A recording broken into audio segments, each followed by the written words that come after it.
पिछले 8 साल से इस कुंफू मास्टर ने अपने पैरों में 25-25 किलो के जूते पहन रखे हैं। इन्हें पहनकर ही वो दुश्मनों के छक्के छुड़ा देता है, तो सोचो जब वो इन्हें उतारेगा तो क्या होगा। कुछ ऐसी ही है हमारी आज की कहानी। कहानी की शुरुआत में हम एक कुंफू मास्टर को देखते हैं जिसका नाम है वुलिन। वो चीन की एक काफी पुरानी जाति से था जिनके पास लोहे जैसे ताकतवर पैरों की शक्ति थी। अब वो जिंदगी में पहली बार बड़े शहर में आया था। अचानक कुछ गुंडे भागते हुए वहाँ से गुजरे और एक आइसक्रीम खाते बच्चे से टकरा गए। उसकी मदद के लिए वुलिन भी उन गुंडों के पीछे भागा। असल में वो गुंडे एक आदमी को मारने के इरादे से आए थे, लेकिन बच्चे की आइसक्रीम के पैसे वापस लेने के लिए वुलिन ने उन्हें रोक लिया। जैसे ही गुंडों ने उस पर हमला किया तो वुलिन भी पीछे नहीं हटा। उसने अकेले ही उनका सामना किया और एक माहिर कुंफू योद्धा होने के नाते एक एक को धूल चटा दी। आखिरकार वो जीत गया और उसकी वजह से जायशान नाम के एक अमीर आदमी की जान भी बच गई। उस आदमी ने वुलिन को कुछ पैसे देने चाहे, लेकिन वुलिन ने इनकार कर दिया। फिर वो वापस उस बच्चे के पास गया और उसे एक नई आइसक्रीम दिलाई। अचानक उसे चारों ओर से कई गाड़ियों ने घेर लिया। फिर उनका सरदार जियांग ली बाहर निकला और उसने वुलिन को गले लगा लिया। वो भी एक कुंफू योद्धा था जो बॉडीगार्ड्स की कंपनी चलाता है। वुलिन और जियांग ली बचपन में एक ही गुरु से कुंफू सीखा करते थे। दोनों एक साथ ही बड़े हुए और फिर जियांग ली शहर में आकर रहने लगा। अब तो वो अमीरी के चकाचौंध में अपने गुरु की सिखाई बातें भूल चुका था। फिर पता चलता है कि जियांग ली ने खुद से गाँव नहीं छोड़ा था, बल्कि एक दिन उससे ट्रेनिंग में गलती हो गई थी जिसकी वजह से गुरु ने उसे निकाल दिया था। अब वुलिन ने उसे गुरु की अस्थियां दिखाकर कहा कि गुरु की मौत हो गई है। ये सुनकर जियांग ली फूट फूट कर रोने लगा। अगले दिन वो दोनों जियांग ली की कंपनी में गए। फिर जांच के वक्त वुलिन को अपने जूते उतारने को कहा गया क्योंकि वो लोहे के बने थे, लेकिन जियांग ली इन जूतों की कहानी जानता था, इसलिए उसने वुलिन को अंदर आने दिया। वहाँ जायशान जियांग ली के पास अपनी बेटी के लिए एक बॉडीगार्ड लेने आया था। जियांग ली ने उसे अपने आदमियों की ताकत का नमूना दिखाया, लेकिन जायशान को तो वुलिन में दिलचस्पी थी। आखिरकार वुलिन मान गया क्योंकि उसके गुरु ने सिखाया था कि कमजोर की रक्षा के लिए अपना सब कुछ कुर्बान कर दो। अगली सुबह वुलिन की मुलाकात जायशान की बिगड़ी बेटी फेफे से हुई। फेफे को लगा कि वो एक चोर है, इसलिए उसने डर के मारे अपना तौलिया ही गिरा दिया। जब उसे पता चला कि वुलिन उसका बॉडीगार्ड है तो फेफे ने उसे पैसे देकर उससे छुटकारा पाने की सोची, लेकिन वुलिन अपने ने उसे नकली बंदूक से भी डराया, लेकिन वुलिन पर कहां असर होने वाला था। फिर वो दोनों मॉल गए जहां वुलिन हर जगह फेफे के पीछे चलता रहा। फिर फेफे ने देखा कि कुछ बदमाश एक लड़की को परेशान कर रहे थे। फेफे ने सीधा जाकर उनके लीडर को थप्पड़ मार दिया। फिर उस चालाक लड़की ने झूठ बोल दिया, भैया मैं थोड़ा ना बिना बात आपके थप्पड़ मारूंगी, वो दिख रहा है मुस्टंडा, उसने भेजा था मुझे। अब वो बदमाश लड़के मिलकर वुलिन को पीटने ही वाले थे कि वुलिन ने कह दिया कि मैं तो इस लड़की को जानता भी नहीं, कौन है ये। तो वो गुंडे एक बार फिर से फेफे के पीछे पड़ गए। वुलिन भी मुस्कुराकर उनकी चूहे बिल्ली की दौड़ देखता रहा। थोड़ी देर मजे लेने के बाद उसने फेफे की मदद की और उन गुंडों को भगा दिया। रात को उसने सपने में देखा कि उसके पिता ने उसे एक पहाड़ी से नीचे फेंक दिया। असल में ये उसके साथ असलियत में हुआ था जब वो सिर्फ 7 साल का था। उसके खुद के पिता ने उसे जान से मारने की कोशिश की थी। उन्होंने ऐसा क्यों किया ये वुलिन को नहीं पता, लेकिन उसके पिता ने कहा था कि सफलता के लिए कुर्बानी देनी पड़ती है। फिर हम मिस्टर फू नाम के एक गैंगस्टर को देखते हैं जो जायशान का बॉस हुआ करता था, लेकिन अब वो जायशान को मारना चाहता है क्योंकि उसके पास फू की सारी काली करतूतों के सबूत थे। तभी एक ज्योतिषी ने बताया कि फू की मौत जल्द ही होने वाली है। ये सुनते ही फू ने गुस्से में उसे गोली मार दी। अगर ये पहले अपना भविष्य देख लेता तो ऐसी बकवास ना करता ना गैंगस्टर के आगे। अगले दिन वुलिन और फेफे एक रेस्टोरेंट में गए। फेफे खाना खा रही थी और वुलिन उसके पास खड़ा सब पर नजर रख रहा था। अचानक उसने एक वेट्रेस को पकड़ लिया क्योंकि वुलिन के मुताबिक वो फेफे को मारने वाली थी। फेफे गुस्सा होकर बाथरूम चली गई, लेकिन वुलिन उसे जबरदस्ती बाहर ले आया। घर लौटते हुए उन दोनों में फिर से झगड़ा हो गया। तभी कुछ आदमियों को लगा कि वुलिन उस लड़की को बिना बात के परेशान कर रहा है, तो वो फेफे को बचाने आ पहुंचे। मौके का फायदा उठाकर फेफे भाग निकली, लेकिन उसे उसी वेट्रेस ने किडनैप कर लिया। वुलिन का शक एकदम सही था। उसने तुरंत गाड़ी का पीछा किया और एक ब्रिज से कूदकर गाड़ी के ऊपर पहुंच गया, लेकिन वो वहां बैलेंस नहीं बना पाया और नीचे गिर पड़ा। दूसरी बार तो वो सामने से ही गाड़ी पर कूद गया। उसने उन नकाबपोश गुंडों का बहादुरी से सामना किया और फेफे को बचाकर सही सलामत घर ले आया। घर पहुंचकर फेफे ने पूछा, तुम्हें कैसे पता चला कि वो वेट्रेस मुझे किडनैप करने आई थी? वुलिन ने बताया कि एक इंसान मुंह से तो झूठ बोल सकता है, लेकिन उसकी चाल ढाल देखकर ये बताया जा सकता है कि उसके असली इरादे क्या हैं। फिर फेफे ने बताया कि बचपन से ही उसके बहुत से बॉडीगार्ड्स रहे हैं, उसे कभी अपने मन की चीजें करने की आजादी नहीं मिली, तभी से उसे बॉडीगार्ड से नफरत हो गई। लेकिन वुलिन उसे बाकियों से अलग लगता है। फिर रात को सोने से पहले फेफे ने अपने परिवार की तस्वीर देखी और अपनी माँ को याद करके रोने लगी। उधर गैंगस्टर फू ने अपने एक आदमी को जियांग ली के पास भेजा। फू जियांग ली की मदद से जायशान का काम तमाम करना चाहता था। हालांकि जियांग ली को ये कुछ ठीक नहीं लगा,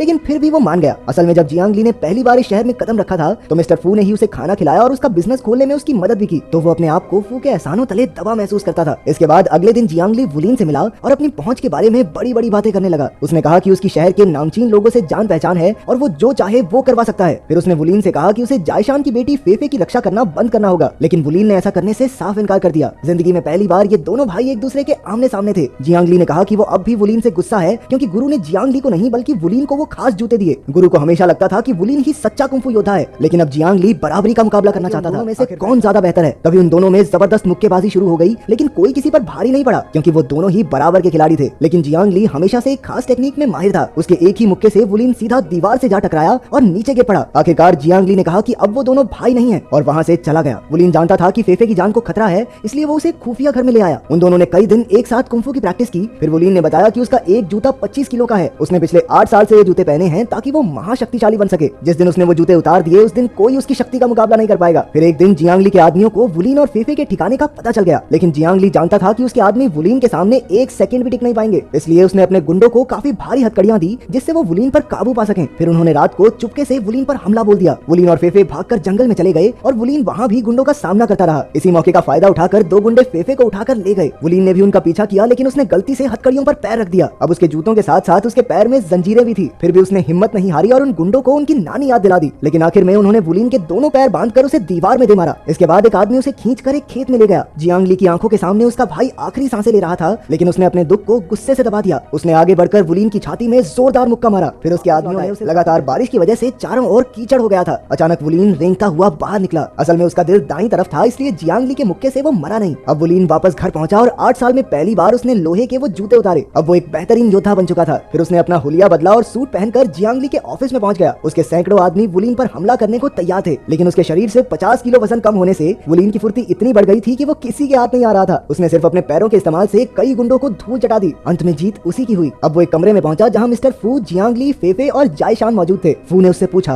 अरे छोटे, मौत से डर नहीं लगता क्या तुझको? इस पर वुलिन ने जवाब दिया कि सफलता के लिए कुर्बानी तो देनी पड़ती है। ये सुनते ही फू के पैरों तले जमीन खिसक गई, क्योंकि उसने अपने बेटे को मारने से पहले यही कहा था। कई साल पहले फू और जायशान एक साथ काम करते थे, लेकिन एक बार फू ने धोखे से जायशान को पुलिस के हवाले कर दिया, जिसकी वजह से उसकी पत्नी की भी मौत हो गई थी। तब से लेकर आज तक जायशान फू से बदला लेने की फिराक में था। फू अपने बेटे वुलिन से बेहद प्यार करता था, लेकिन एक दिन उसने देखा कि वुलिन ने एक जंगली जानवर को सिर्फ उसकी आंखों से घूरकर भगा दिया। फिर फू को एक ज्योतिष ने बताया कि उसका बेटा ही उसकी मौत का कारण बनेगा, और इसी वजह से उसने अपने ही बेटे को मारने की कोशिश की थी। हालांकि वो तो सिर्फ अभी एक बच्चा था, लेकिन आज वुलिन को अपने सामने जिंदा देखकर फू हंसने लगा, क्योंकि ज्योतिष की बात तो सच निकली। फिर उसने वुलिन पर गोली चला दी, लेकिन जियांग ली बीच में आ गया। वो फू के हाथों की कठपुतली बनकर थक चुका था। फिर उसने कहा कि वो अकेला वुलिन का सामना करके उसकी नई शक्ति को परखना चाहता है। उन दोनों में जबरदस्त लड़ाई शुरू हो गई, लेकिन इस बार जियांग ली अपने अनोखे दस्ताने पहनकर आया था। धीरे धीरे वुलिन की भी शक्ति दिखने लगी। जैसे ही जियांग ली हारने वाला था, फू ने उसे गोली मार दी। अपनी आखिरी सांसें लेते हुए जियांग ली ने वुलिन से कहा कि उसे जिंदा रहकर उनके गुरु की जगह लेनी होगी, ताकि आयरन लेग कुंफू कला यूं ही विलुप्त ना हो जाए। अब बस वुलिन और फू ही बचे थे। अपनी मौत को सामने देखकर फू ने वुलिन से समझौता करने की कोशिश भी की,